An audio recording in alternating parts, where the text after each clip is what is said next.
Major funding for KPBS Evening Edition has been made possible in part by Bill Howe Family of Companies, providing San Diego with plumbing, heating and air, restoration, flood and remodeling services for over 40 years. Call 1-800-BILL-HOWE or visit billhowe.com. And by the Conrad Prebys Foundation, Darlene Marco Shiley, and by the following.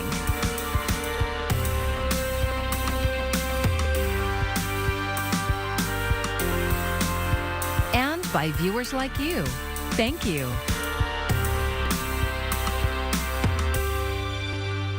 The San Diego City Council is denouncing hate after a meeting was disrupted by anti-Semitic conspiracy theorists.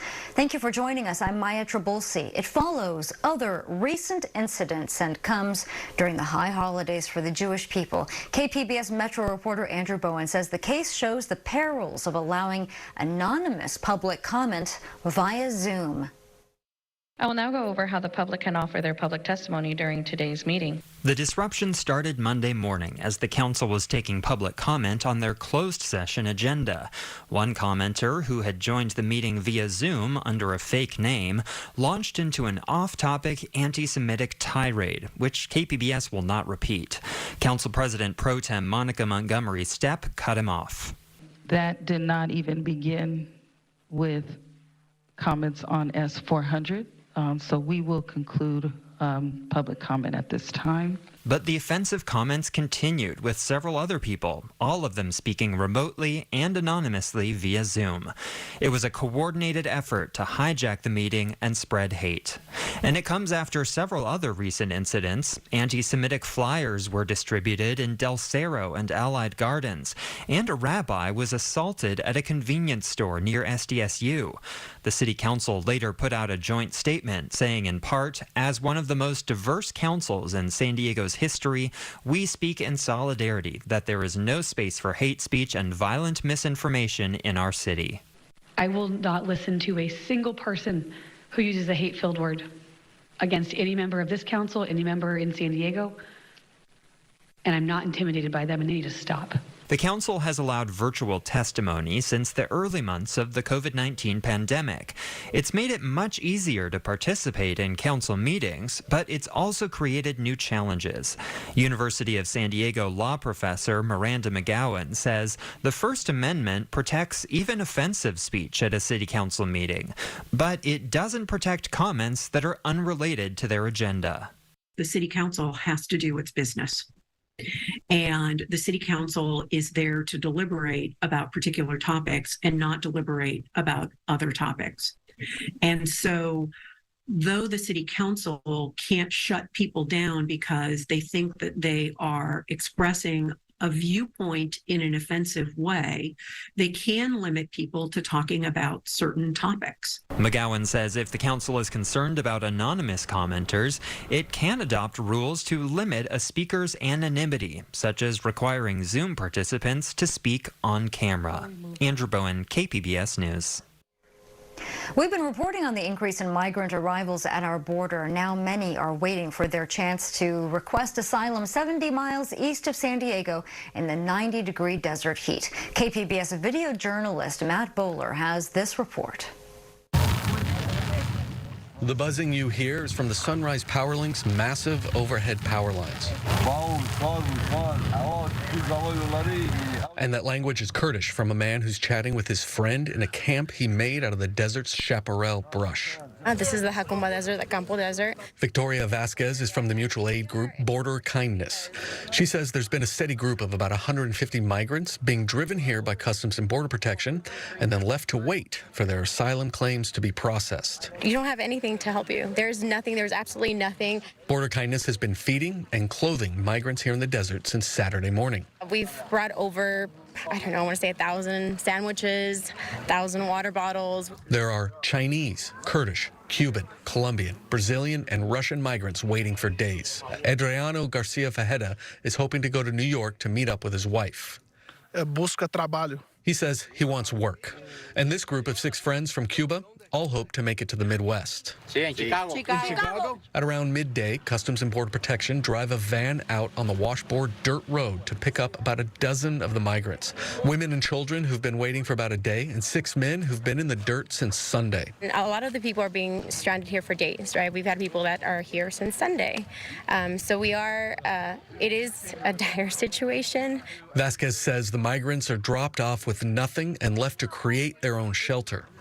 The daytime temperatures here reach around 90 degrees and it dips to the low 50s overnight. So when it comes down to people being dumped out in the middle of the desert and being left alone and being stranded and really no other help besides regular people. Customs and Border Protection did not respond to an interview request in time for this broadcast. Matt Buller, KPBS News. A pedestrian border crossing in San Ysidro is closed amid the surge of migrant arrivals. Coming up, what that means for businesses on both sides of the border. Demolition began this morning on a city block downtown that will someday become affordable housing for college students. KPBS education reporter MG Perez shows us what is happening there to help solve the housing crisis. A bulldozer begins breaking apart the building that used to house a child development center here at the corner of 16th and B Streets downtown. Just a block away, students at San Diego City College are attending classes and doing their best to survive and succeed in an expensive environment. Housing is one of the biggest expenses. From this rubble will rise 2 affordable housing apartment buildings, specifically to help struggling students who need it most. Diego Bethea is the City College student government president who says 20% of his classmates are unhoused. They would go to the street, sleep there, set up their tent, knock it down, bring it with them, take a shower here at City College with the Basic Needs Center, and then they would go to class and then rinse, wash, repeat. The San Diego Community College District is moving ahead with plans to develop, design, construct, and operate 800 units of living space that would rent well below market value. Some basic drawings show what the complex might look like when it's finished. Student reporter Keila Menjivar is here to document this historic demolition for the school newspaper. Cost of living is no secret that it's incredibly high here in San Diego, and so I mean, I myself as a student am a student that I'm constantly having to kind of balance and budget out school and work so that I can live here. The new housing project here at City College will certainly offer convenience and a lifeline to students. But for the administration, there's another strategy at work, too. More than 60% of our students have reported having trouble finding housing. Greg Smith is the acting chancellor of the district. He says affordable housing is also a retention strategy to keep students coming to community college. And the district has the help of the state legislature, which approved $75 million in funding to kickstart this plan for high-rise, lower-cost living. In order to get $75 million for San Diego City College to start this project, we had to demonstrate to them that we can accomplish affordable housing that is going to reach our most at-need students. That includes students who are low-income, veterans, or former foster youth.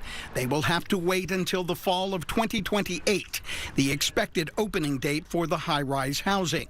The closed Child Development Center was moved and reopened in a new, better facility on campus last year, where it is a huge success, with hopes this housing project will be too. MG Perez, KPBS News. Well, you may have noticed a little chill in the air. We are going to continue to cool down this week, running below those historical averages across a lot of the regions. So we're going to tell you where those temperatures are going to go. Before we do see a warm-up, there is good news. Temperatures are going to be back on the rise as we head into the weekend. We'll tell you where temperatures go, though, even throughout the weekend coming up. Water rates could go up before the year is over for San Diegans. Today, the San Diego City Council discussed a nearly 20% rate hike between December this year and January of 2025. A study conducted by an independent consultant found there would not be enough revenue to provide services through 2025 if rates remain unchanged. The proposed rates would take an average monthly bill for a single-family home from around $81 to more than $93. We try to be really careful with water, but we still spend, a couple $100 on water every 2 months. And I understand there's inflation, but I think inflation is not 10%. Officials said the money could be used to cover the increased costs of imported water, as well as projects such as the pure water system and replacing aging pipelines. If approved, this would be the first rate hike in 8 years. The Deferred Action for Childhood Arrivals, or DACA, has once again been deemed unlawful by a federal court. And this leaves over 500,000 dreamers in the system in limbo, and others with no option for applying. KPBS reporter Tanya Thorne takes a look at the impact this has. We last interviewed Marian Mata Garcia in 2020 when she was a junior at UC San Diego. She has since graduated with her bachelor's in science and global health and is back in Oceanside working on gaining clinical hours. I'm here doing whatever I can for myself, for my community, for my family, and I know that I'm doing it with the best intentions, so I'm just hopeful. But one thing hasn't changed, and that is her status as a dreamer or DACA recipient. She was brought to the U.S. by her parents at a young age and applied for DACA when she was 15. This protected her from deportation and allowed her to get a driver's license, work, and go to college. But it doesn't give her a way to get permanent legal status. We're out here doing what everyone else is doing, so it's kind of unfortunate that they're still continuously trying to bring it down and say that it was not, that the program was illegal and shouldn't have been made or anything like that. Last week, a federal judge in Texas ruled DACA unlawful. Only individuals who got DACA in 2021 or before can continue renewing, but no new applications are being processed. Mata Garcia says it's news she doesn't like to keep up with because of the toll it takes on her mental health. Just to continuously see like the negative things people have to say, and for me personally, it's like I have DACA and I'm going to continue working, I'm going to continue hustling and working on my dreams. And they deserve to be able to think about their futures without having all of this on their shoulders. You know, they should be able to plan for a better future. They're here learning, they're getting an education, they want to do good, they want to have their careers, they want to provide for their families, and this is just something that's, holding them back. Josefina Espino is the office coordinator for the Dreamers Resource Office at Cal State San Marcos. The center helps undocumented students with resources and immigration services. We have less and less students with DACA status. So what we're seeing is more students with no status that don't have that protection from deportation. They don't have that work authorization. So it's really hard for them, to just kind of survive, really, with the housing being so expensive, gas is expensive, everything just went up. While the office serves as a safe space for these students, Espino says the limitations make it hard for undocumented students trying to get an education and start a career. They're here with the hopes of, getting their degree and advancing in their careers after they graduate. And many of them are not able to use those degrees because they don't have that work authorization, and they're forced to go back into jobs really that don't pay them much, or, they get taken advantage of.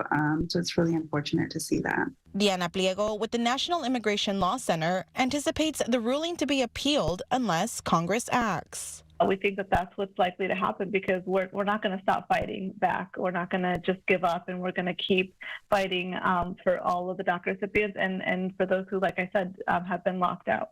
She says DACA could make its way to the Supreme Court, but for now, the waiting continues. Tanya Thorne, KPBS News. Russia's raging war in Ukraine, political insatiability in several African nations, and a series of climate disasters, all among a laundry list of crises facing the United Nations General Assembly this week.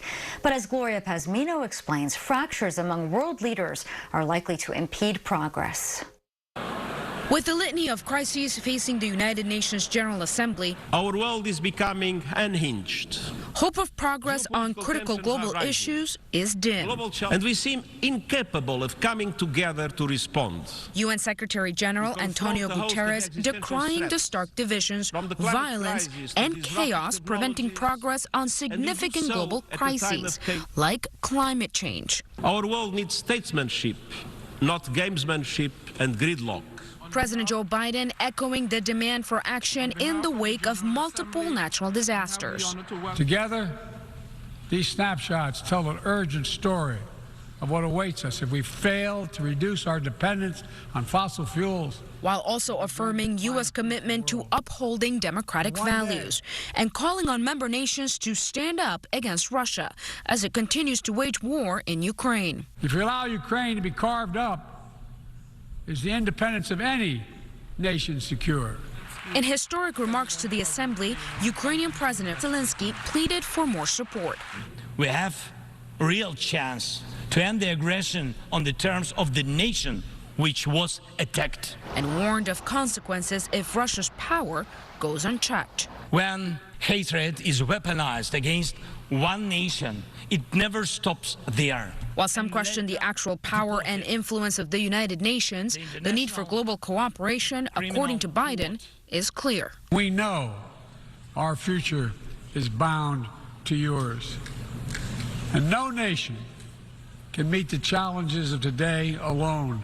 Gloria Pasmino, KPBS News.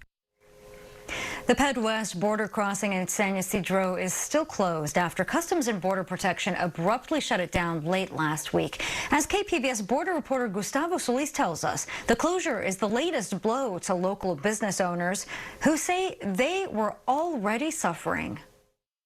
Jason Wells can't tell you how he really feels about the current status of the Ped West border crossing in San Ysidro, at least not on public television.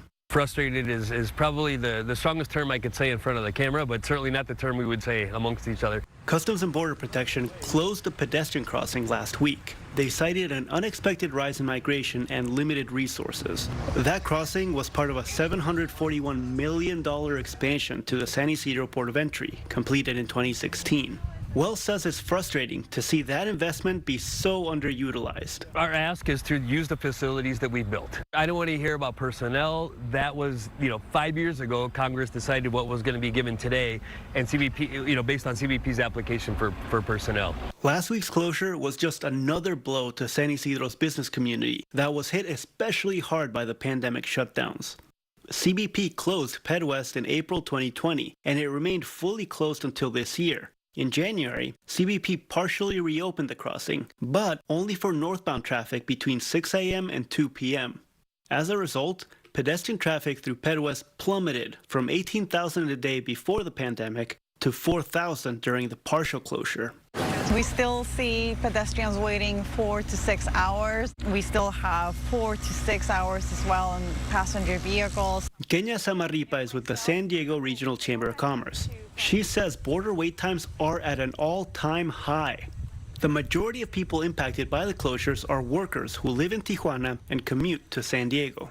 They work in our region's hospitals, hotels, restaurants, nursing homes, schools. Samarripa says that they work throughout the county, from Chula Vista and Coronado to Sereno Valley, La Jolla, and Del Mar. This expands all the way to North County, so this is not a South Bay issue. A 2021 report states that long border wait times are causing the San Diego and Tijuana region to lose about $3.4 billion in economic output every year. Without additional improvements to the region's port of entry, economic losses could grow to up to more than $5 billion. We can talk numbers, but it's a huge setback, and it's honestly not only a challenge, but it's a threat to our economy.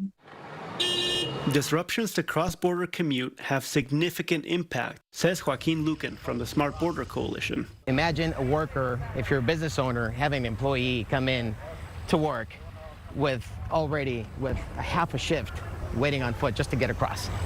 So it's unfathomable. It's just amazing the stress on the binational workforce. In a statement, CBP says that it hopes to partially reopen Ped West as quick as possible, but did not provide a timeline. The agency promised to open as many lanes as possible in the Ped East pedestrian crossing to try to accommodate those who would normally cross using Ped West. Gustavo Solis, KPBS News.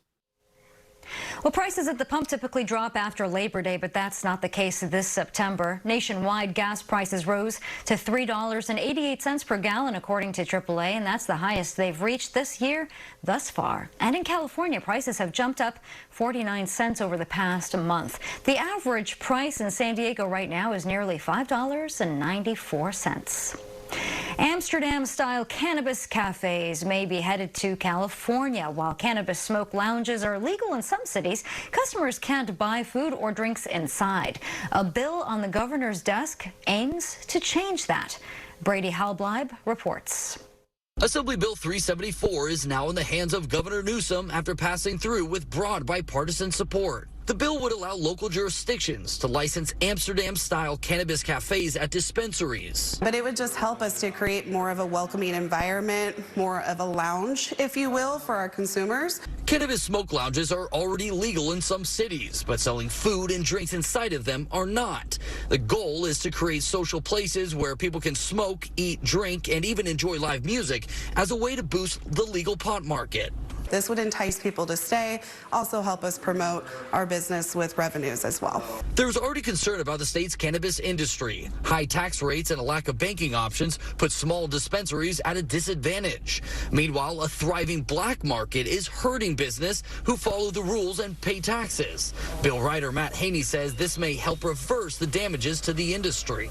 And if we want to actually provide an experience that Californians want, which is consuming a legal product with others safely, we need to change our laws. So what would it look like? Assemblymember Haney says it could be a social experience, something similar that you would see at cannabis cafes in the Netherlands. That means coffee, food, and even live music. Haley Andrews, owner of Dixon Wellness Collective, says the changes could even help smaller dispensaries grow.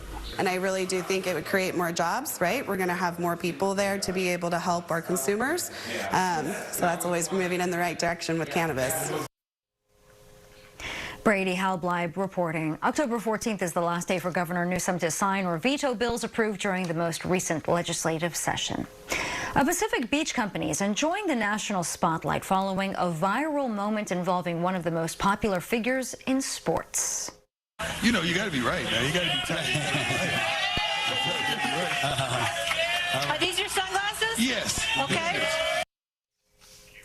Blenders just had its biggest sales week ever thanks to Deion Sanders. That viral moment happened after Colorado State's coach criticized Sanders for not taking off his sunglasses when talking to people. Being the hype genius that he is, though, Coach Prime rolled with it.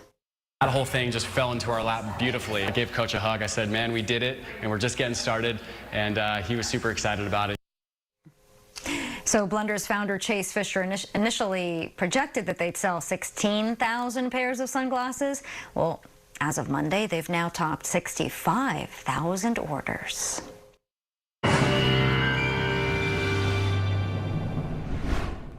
Well, let's start you off with your weather headlines, what you need to know. Well, we are continuing to cool down this week. We are running well above those, or well below those historical averages, especially as we head into Thursday. It is going to be a little gusty Wednesday and Thursday in the mountains and in the deserts.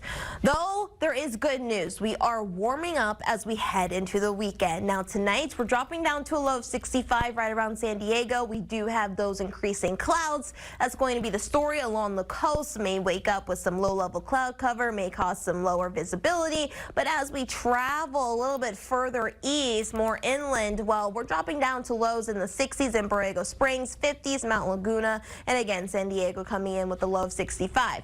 Now, as we head into tomorrow, well, we'll see some sunshine, highs in the 70s there along the coast, and as we push a little bit further inland, look at that, Borrego Springs not doing too bad, 89 for the deserts, 59 in Mount Laguna, so still a little chilly, but overall, again, we are going to be running still below those historical averages. If we look at your 5-day outlook here along the coast, well, along the coast, things are going to be staying relatively steady. Mostly sunny, it's going to be nice. Temperatures remaining in the mid-70s. Now, further inland, we're going to continue on this cooling trend. Wednesday, we'll hit a high of 74. Thursday, 72. So again, we are running below those historical averages, and as we head into the weekend, that's when we start to warm up again. Look at that, 76 by Friday. Saturday, we'll hit a high of 78, and Sunday hitting a high of 80 again. Now, we're going to warm up just slightly in the mountains, not necessarily by too much. We're staying relatively steady in the upper 50s, low 60s throughout the week. Still going to be cool, but we'll have that sunshine. It is going to be a little windy, especially as we head into Wednesday and Thursday. Similar story in the deserts. Temperatures remaining in the 80s until we warm up for the weekend, back up to the 90s with an abundant amount of sunshine for Sunday. For KPBS News, I'm meteorologist Bree Guy. And here's another look at today's top stories. The San Diego City Council is denouncing hate after a meeting was disrupted by anti-Semitic conspiracy theorists. Several people went into an off-topic hateful tirade during public comment.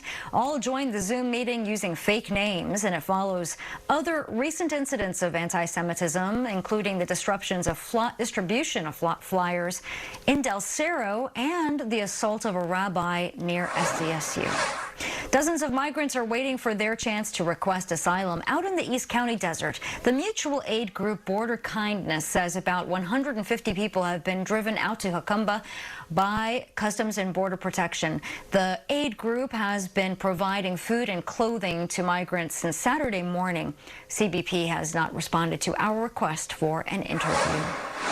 And demolition began downtown today for construction of affordable housing for San Diego City College students. Bulldozers broke down the old Child Development Center building on 16th and B Streets. It will eventually be replaced by 2 high-rises, which will include 800 housing units for rent below market value. It is expected to open by fall of 2028. You can find tonight's stories on our website, kpbs.org. Thanks for joining us. I'm Maya Trabulsi. Have a great evening. Major funding for KPBS Evening Edition has been made possible in part by Bill Howe Family of Companies, providing San Diego with plumbing, heating and air, restoration, flood and remodeling services for over 40 years. Call 1-800-BILL-HOWE or visit billhowe.com. And by the Conrad Prebys Foundation, Darlene Marco Shiley, and by the following.